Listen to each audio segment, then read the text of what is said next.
Tell me all about it. All about what? The big day. Oh, well, it was pretty much as we expected. So, she's making waves on her first day at the job. Try a tsunami. What did she do? Took over Mother's office. What, just like that? Yeah, so much for human relations, huh? How did your mother react? I don't know, Doc. I'll tell you this. If this is any indication of days to come, Forrester is going to turn into one major battlefield. No, I'm serious. Sheila said that they practically had to carry her out of there. The movers? Yes. I mean, they were just trying to do their job, the poor guys. Wow, sounds like Stephanie was livid. Oh, she was. After I talked to her, her face turned gray. I really enjoyed it. I mean, even more so than I thought it would. You sure you're not pushing this thing a little too far? Pushing it? No. No, I'm just getting started. Well, you certainly seem to be enjoying yourself. Well, it's not so much enjoyable as it is satisfying. I really don't like to hurt people. Even Stephanie. But when I think back over the years, how miserable she's made me, you know, I don't think it's an option. I think it's a duty, my sacred duty, to let Stephanie experience the same kinds of things that she put me through. I'm just trying to help her get rid of some of that very bad karma. Well, I guess she should be thanking you then. Yes, precisely. I think I should remind her of that. Boy, Brooke, I mean, everything's really coming together for you. I mean, you're rich, and you have 2 beautiful children, and a very important job. And a very incredible man. Yeah. Yeah, you do. How are things going with Connor? You want to know what he did the other night? What? Well, he took me to the private dining room at the club, and we had this very, very romantic dinner. There was a violinist, and there was a display of fireworks. I mean, it was incredible. And then we took this all-night limousine drive. Okay, go on. What did you do then? Well, then, we did things that you would only see happen in the movies. Wow. You really should find a man like Connor. So you're really in love with him? Why wouldn't I be? But don't you still think about Ridge at all? Ridge, he's yesterday's news. And Connor is today and tomorrow. No, I don't think about Ridge anymore. And I'd really prefer it if you didn't bring up his name.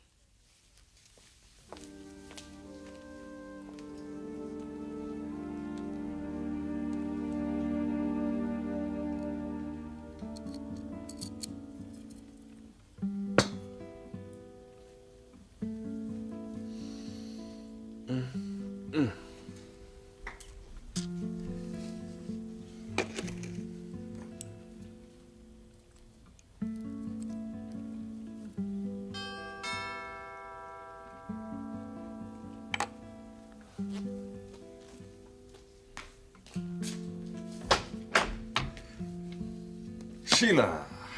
Would you please tell Brooke that I'm here? She's out. Connor. Brooke is not here. But you are. Yes, I am. I'm waiting for her. Well, then I'll wait for her, too. May I come in, please? Why don't you just leave me a message and I'll see that she gets it, okay? It involves business. I am her attorney, Sheila. Ah, but I don't report to her attorney.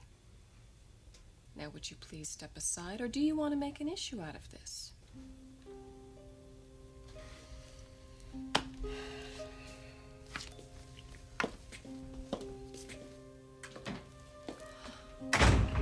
Oh, la, la, la, la. How interesting. How very interesting.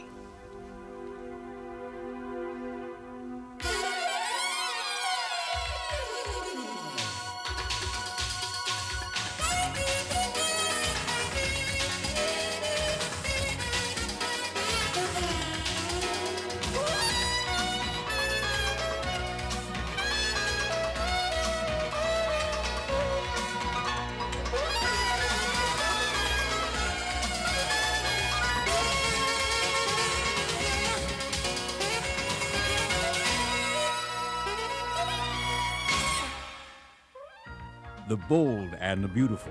This portion sponsored by Comet Bath Spray. Comet sprays the tough stuff away. Look, I'm sorry, Brooke. I didn't realize that mentioning Ridge was such a big deal. Well, it isn't. Until people make it a big deal. Rich and I had a wonderful relationship. And now he's married and he's trying to have a child with his wife.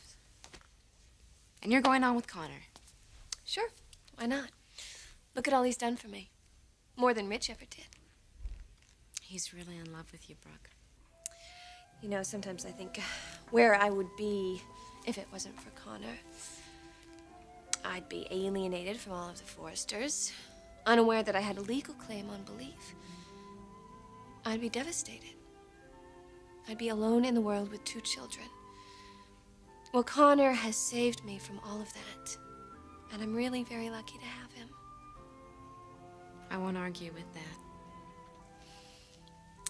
You know, talking about Connor, I think I've got to run because he's preparing something very special for me tonight. Really? Yes. What's he doing? Oh, I don't know. Whatever he's doing, I'm sure is going to be perfect. You know, just perfect.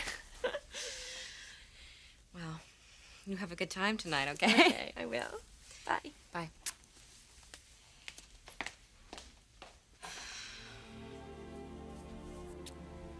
You are the luckiest woman in the world, Brooke.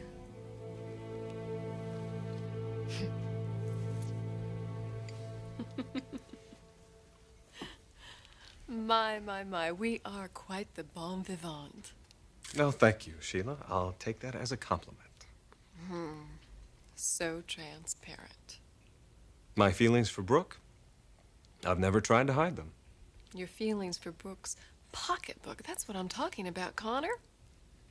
Oh, I see. All of this has been about money. Yes, a lot of money. More than you ever imagined. Every dollar of which I made possible for Brooke. Then you're admitting that's why you're in this. Sheila, unlike you, I have a legitimate career with a lot of money-making potential behind it. All you have is your guile. Not that that isn't considerable. I don't need Brooke's money or her power, just Brooke. Oh, how touching.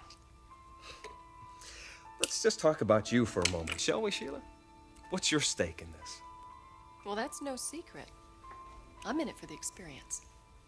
You don't really expect me to believe that, do you? I really don't care what you believe. You're an attorney. And a good attorney from what I hear, but you're not a Forrester. And that puts me at some sort of a disadvantage, I suppose, huh? A significant disadvantage. This is a family-run business. While you are close to Brooke, even closer than I am, perhaps, well, I think your future at Forrester Creations is limited at best.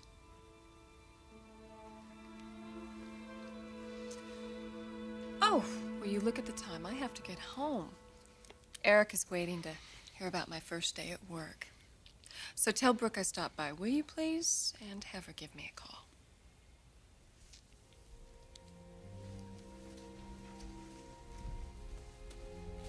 You have a nice evening. I'm sure Brooke will tell me all about it at tomorrow morning's briefing. So, au revoir, counselor.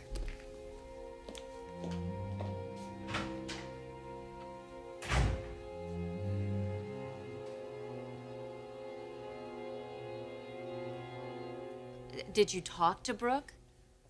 Of course I talked to her. Did it help? Why would it help? Sweetheart, you do have influence over her. No, not anymore, I don't. How did the talk go? Oh, a lot of posturing, a lot of game playing. You see, Brooke's in charge now, and she's thoroughly enjoying the feeling. Well, she's not secure. I can tell you right now, she's in way over her head, and she knows it. Well, she's certainly not letting on. Oh, that's bravado, Rich. Look, if anyone can get through to her, you can, but you have to be tough with her. Do you think you can do that? I can be tough with anyone, sweetheart. Ah, stop it. Be serious. I am serious, but I don't want to talk about this. Okay. Then what? I want to talk about this.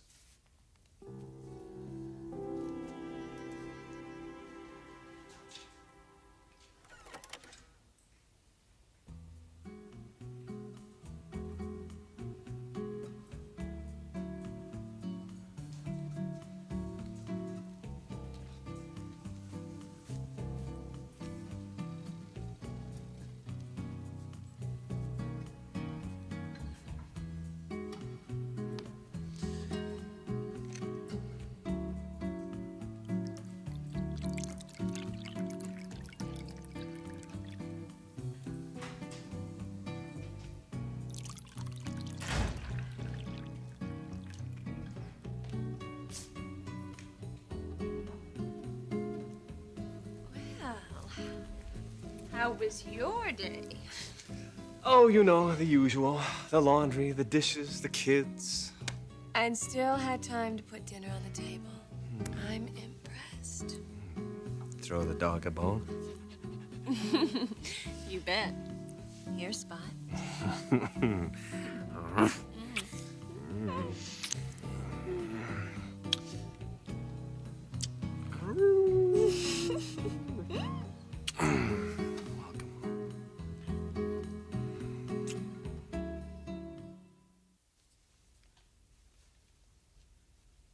A little light reading, I suppose. It's one of those summer books. You've done a lot of highlighting. Yeah, it's an interesting topic. Big problem, infertility. It affects a lot of married couples. You think it's affecting us? I didn't say that. Well, I hope not, because it's only been a couple of months. I know that. Do you? Well, the book says to wait at least a year, and even then it might not be infertility. I mean, there could be all kinds of reasons that a woman can't conceive. Can't? I mean, doesn't conceive. Taylor, there's no reason to believe that you can't get pregnant. Oh, Rich, you know me. I like to be informed. Well, fine, as long as you don't add a bunch of pressure on us. I'm not. I'm not. I mean, I don't see a reason why I shouldn't read about it. No, not at all, just so it doesn't become an obsession. It's not an obsession. Although I don't mind talking about it. I don't either. Let's talk. Okay. I guess one of the first questions I would want to ask you would be if I couldn't conceive, what would we do about it?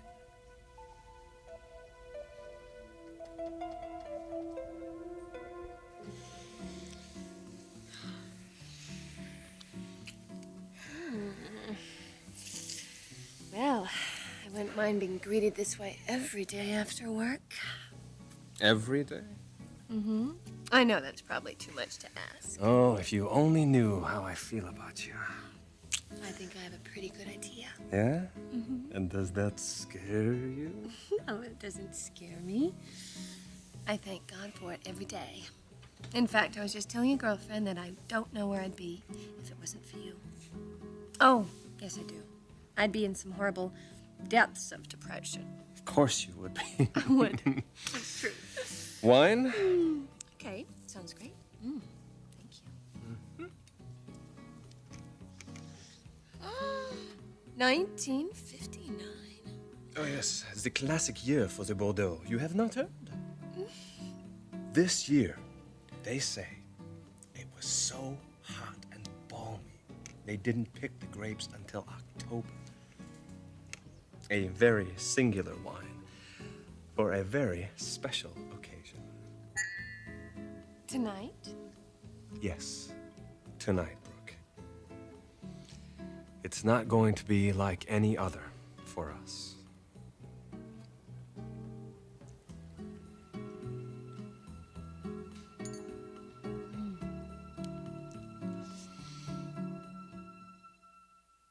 How would you feel if it turned out that I couldn't conceive a child?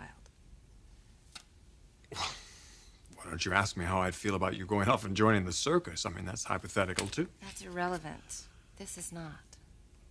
Yes, it's irrelevant. That's my point. You can't conclude that you're infertile after only a couple months of trying to have a child. We need a lot more time than that. And we will take more time. But you already have a child with Brooke. You know that you're capable of creating a life. And see, I don't know that. You're as capable as anyone. Rich, we don't know that for sure now, do we? Okay. Hypothetically, what if I was the one who was infertile? You're not. You're Bridget's father. We have that proof of paternity test. Let's just say that for the sake of conversation, all right? Okay. Now, how would you feel about that? If it turned out that we found out that you couldn't create a child. Right. I would feel very badly for you because I know that you want that. Would you love me any less? Of course not. You're sure? Rich, how can you even ask me that? Right. How can I ask you that? How can you ask that of me? Look, you want to know how I'd feel if we found out you couldn't conceive a child? I would be devastated. Because I know how desperately you want to have a child. But I would never, ever love you any less for that. I'm going to take this book.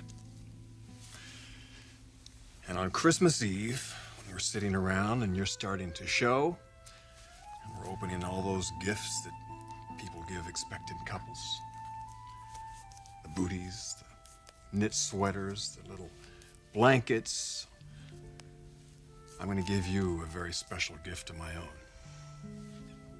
And it's going to be gift wrapped. And you and I are going to sit around and have a good laugh about it all.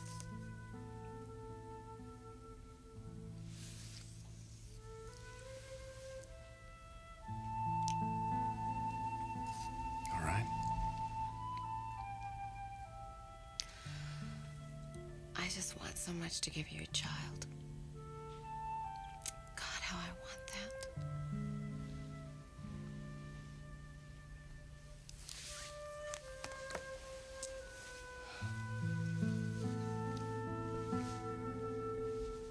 We have come such a long way in such a brief period. Yes, we have. When I first came back into your life, you were a brand new mother. 20 pounds heavier. Really? I never noticed. Love isn't that blind. But you do acknowledge that it is love. I must have done something right in my last life. To find myself with a new baby.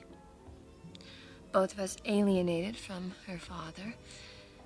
And his family secretly trying to get me to sign this contract that was not in my interest. That was such a desperate place to find myself. But then you came along. My guardian angel. My love.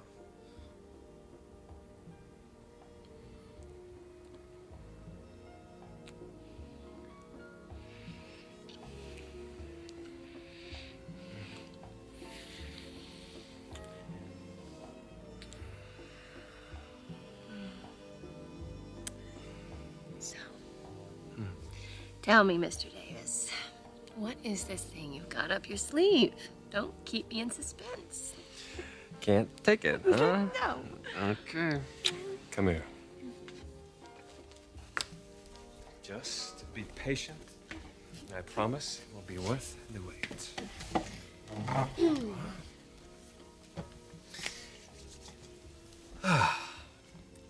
We'll start with a gift.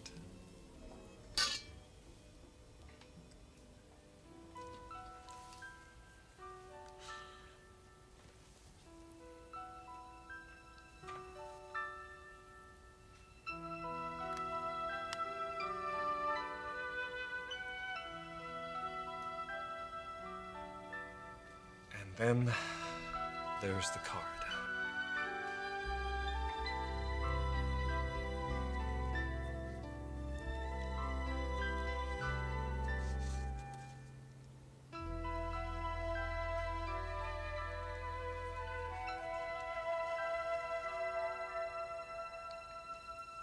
Will you?